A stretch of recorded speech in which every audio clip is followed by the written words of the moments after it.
मसूबुरगढ़ी में बि पोरियत मज़ामत कमेटी पारां बैरिया टाउन जी नाइंसाफ़ियुनि ख़िलाफ़ मसूबुरगढ़ी प्रेस क्लब वाॾो एहतिजाजी मुज़ाहिरो कयो आहे। अचो त जेकर न्यूज़ पारां हिन सां ॻाल्हि ॿोल कयूं त हिननि जो छा चवणु आहे।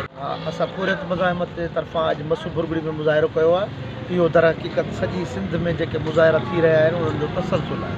हक़ीक़त इहा आहे त बैरिया टाउन सिंध जे क़दीमी रहवासियुनि ऐं सिंध जी जाग्राफी ते हिकिड़ो वार आहे ऐं इहो मनसूबो हिकिड़ो गैर क़ानूनी आहे जंहिंजी जेका असां ॻाल्हि जंहिंजी जेको आहे वर्डिक्शन जेको आहे सुप्रीम कोर्ट बि ॾेई चुकी आहे ऐं इहो जेको सो मुकमल तौर ते असां हिनखे रद्द था कयूं।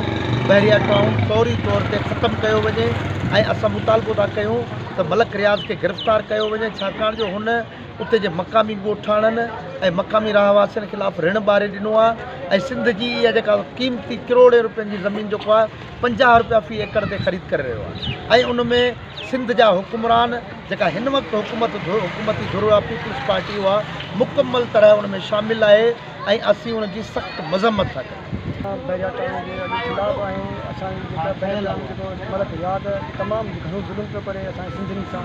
उते तमामु घणा ॾाठा जान ऐं ज़ोरी कब्ज़ा पियो करे ॿिन्हिनि ते तक़रीबन 16,000 एकड़ ज़मीन औरत जी तरफ़ां हुई। 16,000 एकड़ उन खां अलावा 40,000 एकड़ ॿिन्हिनि ते कब्ज़ो कयो आहे। तरफ़ां जेको आहे सो पूरी सिंध जी आहे मसूबुरगढ़ी में बि एहतिजाज कयो वियो आहे। जेका सिंध दुश्मन मनसूबो आहे जो तरक़ी जे नाले ते बैरिया टाउन जे नाले ते हीअ जेके सिंध दुश्मन रिथाऊं जेको आहे शुरू कयूं आहिनि, जंहिंमें असां ज़रदारी जी हुकूमत, Zardari league, peoples party, Murad Ali Shah जेके बि हिननि जा माण्हू आहिनि असां उन्हनि खे भाङे भाईवार था सम्झूं। इहे मलक रियाज़ सां ॿिट आहिनि, इहे बि सिंध दुश्मनी वारो किरदारु अदा करे रहिया आहिनि। इन करे अॼु असां मसूबुरगढ़ी प्रेस क्लब जे अॻियां इहो एहतिजाज था कयूं ऐं इहो आवाज़ बुलंद था कयूं ऐं मुतालबो था कयूं त धरती धणी जाॻिया आहिनि, सिंधी जाॻी पिया आहिनि ऐं भरपूर हिकिड़ी तहरीक शुरू थी वई आहे।